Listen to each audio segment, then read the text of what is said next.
शिलान्यास कार्यक्रम का हमारे बीच बैठे जिला महामंत्री अवधेश गुप्ता जी से निवेदन करूंगा वो मंच पर कुमार मौर्य जी जो कि इस कार्यक्रम के आयोजक हैं। पर्यटन विभाग द्वारा ये कार्यक्रम आज आयोजित किया गया ऐतिहासिक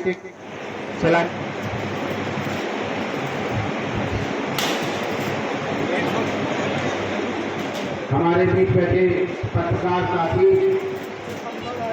वो लोग भी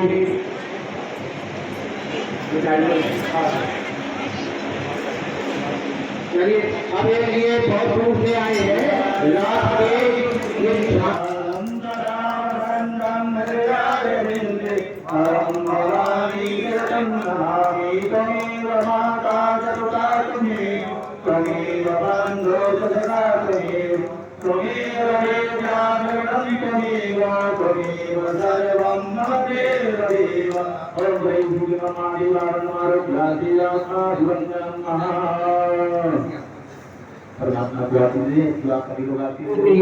जो कि अपने आप में अद्भुत है। जैविक खेती का प्रारंभ करके पहला जैविक स्टोर महोबा को प्रदान करने वाले हमारे उन्नत किसान हमारे परम मित्र, हम सभी के परम मित्र और महोबा के शुभचिंतक जिनको कहा जाए कि जैविक सुरेश वर्मा बाबू जी से मैं निवेदन करूंगा कि वो आए और माननीय सांसद महोदय का आज जन्मदिन के दिन अभिनंदन करें। पूर्ण करने के लिए जो उत्तर प्रदेश राजकीय निर्माण निगम को कार्यदायी संस्था के रूप में नामित करते हुए उन्होंने ऐसे अधिकारियों की यहाँ तैनाती की है जो बहुत ही ईमानदार अधिकारी हैं और बहुत ही कर्तव्यनिष्ठ अधिकारी हैं। ऐसा ही प्रकरण था जो चकेरी एयरपोर्ट पे जो नहीं बन पा रहा था, तो हम जैसे अधिकारियों को दिल्ली से लाएगा 4-5 लोग सस्पेंड करने के बाद, तो उन्होंने ये विशेष जिम्मेवारी हम लोगों के कंधे पर रखी गई है कि इस संपूर्ण एरिया में जो भी कार्य राजकीय निर्माण निगम के द्वारा कराए जा रहे हैं पूर्ण गुणवत्ता के साथ, पूर्ण ईमानदारी के साथ, पारदर्शिता के साथ कार्य को संपादित करेंगे। यह परियोजना 11 करोड़ रुपए की लगभग स्वीकृत की गई है, जिसमें कुछ अधिभार वगैरह घटाने के बाद लगभग 10 करोड़ रुपए इसमें काम करने के लिए मिले हुए हैं और इस 10 करोड़ रुपए में हम लोग इस परियोजना को पूरा करेंगे। इसका टेंडर हो चुका है और उसमें जो भी डिस्काउंट मिला है वो हम उत्तर प्रदेश सरकार को हमने ट्रांसफ़र कर दिया है और बाकी इसका काम बहुत तेज़ी के साथ शुरू करके और बहुत ही जल्दी इसको पूरी गुणवत्ता के साथ काम को अंजाम देंगे। क्या लगता है कि बनके जो है कब तक तैयार हो जाए? मेरे को पूरी उम्मीद है कि हम लगभग 1 साल में पूरा कर लेंगे इसको और इतना सुंदर होगा कि आइकॉनिक होगा और माननीय मुख्यमंत्री जी और सिद्धे मुख्यमंत्री जी का जो सोच है उसको हम पूरा करने में कामयाब होंगे। निश्चित ही इसको पूरा करेंगे। क्या शिवतांडव बाबा के चरणों में हवन करने का अवसर प्राप्त हुआ और आज इस कार्यक्रम में ऐसा कार्यक्रम संयोग से तय हो गया कि अंग्रेजी महीने के हिसाब से हमारा 8 अक्टूबर जन्मदिन पड़ गया, तो जनरली हम लोग मनाते नहीं है,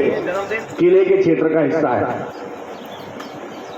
अब आपको सोचना होगा कि उस समय किला कितना बड़ा होगा और सभी उसमें समाहित थे, जिसमें भगवान सूर्य मंदिर के रूप में, तपस्थली के रूप में पूजनीय गोरखनाथ जी और एक विश्व में परम वीर के रूप में देखें तो वालादेव उदलदेव, माँ चंद्रिका, तो इसको आप ये आपका विजय विहार, विजय सागर का जो एरिया बर्ड सेंचुरी का है, ये सभी उसके अंदर समाहित थे।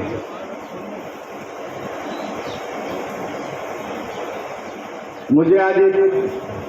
खुशी है कि जब ये गोरखनाथ जी की तपोस्थली के विकास के संबंधित फाइल चली थी तो मैं उस पर सिग्नेचर किए थे, उसके बाद मैं इधर आया था और आज मुझे सांसद जी ने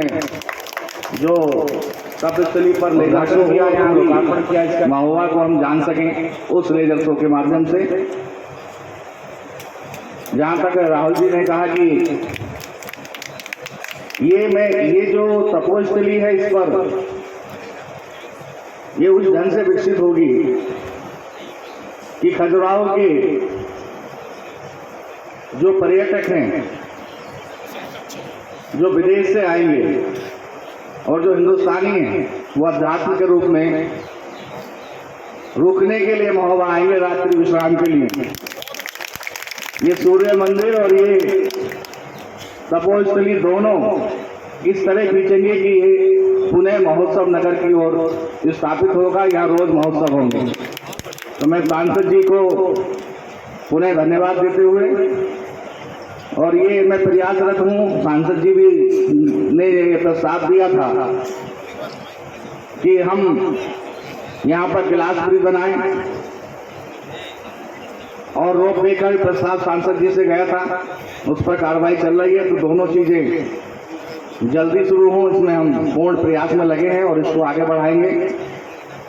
और शहर के विभिन्न स्थलों को सांसद जी की प्रेरणा से, सांसद जी के सुझाव पर, चाहे वो मस्तानी महल हो,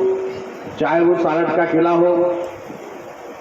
जिसने भी सालट का किला नहीं देखा वो जरूर घूम कर आए जाड़ों में, क्योंकि वो एक ऐसा क्षेत्र है जहाँ पर जो अपने गोखागिरी पर्वत है, जिसको पर्यटन विभाग से, उत्तर प्रदेश सरकार से, योगी जी के आशीर्वाद से जो 10 करोड़ रुपए जो अपन को जो बजट प्राप्त हुआ है शिव तांडव के विकास के लिए, आज उसका भूमि पूजन का कार्यक्रम था। और इस अवसर पर हम सभी लोगों को यहाँ पर उपस्थित होने का अवसर प्राप्त हुआ। सांसद जी, रोपवे की चर्चा चल रही थी, रोपवे कब तक हो पाएगा? अभी उसकी वो पाइपलाइन में है योजना, उसके लिए डिस्ट्रिक्ट एडमिनिस्ट्रेशन के द्वारा बहुत पहल की जा रही है और वो शासन स्तर पे है। उसमें प्राइवेट एजेंसीज भी उसमें आती हैं उसके लिए। तो मैं समझता हूँ कि वो उसका पूरा पर्यटन विभाग पूरा सर्वे करके, और जो एजेंसी जो इंटरेस्टेड होंगी वो आकर के उस पर आगे काम करेंगे। सर, कितना वक्त समय दिया गया, समय अवधि क्या है प्रोजेक्ट की? अब इस प्रोजेक्ट की समय अवधि मैं अभी आपसे करेक्ट नहीं बता सकता, लेकिन मेरे ख्याल से 2 साल के अंदर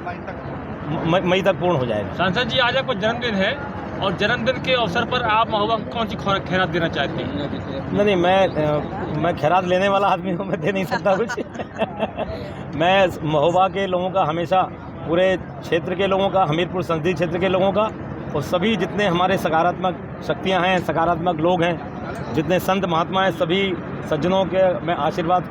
की आकांक्षा रखता हूँ। उनका आशीर्वाद मिले कि हम लोग जो भी, हम लोग का जो आगे जीवन बचा है उसमें अच्छा काम कर पाएँ, और हम लोग बिल्कुल मतलब सकारात्मक सोच के साथ, स्वच्छता के साथ काम कर पाएँ, यही उनसे उम्मीद रखता हूँ। बुंदेलखंड के किलों के लिए आपने बात करी, बुंदेलखंड के किलों के लिए तो पर्यटन विकास की कितनी अपार संभावना है, जैसे शासन पैसा दे रहा है? देखिए, जिस दिन बुंदेलखंड एक्सप्रेसवे का उद्घाटन हुआ था, आपने देखा कि बुंदेलखंड एक्सप्रेसवे का जब उद्घाटन देश के यशस्वी प्रधानमंत्री श्रीमान नरेंद्र मोदी जी ने जब वहाँ पर किया, तो वहाँ पर सैंड आर्टिस्ट जो अपने उड़ीसा के हैं उनको बुलाया गया था NHAI के द्वारा,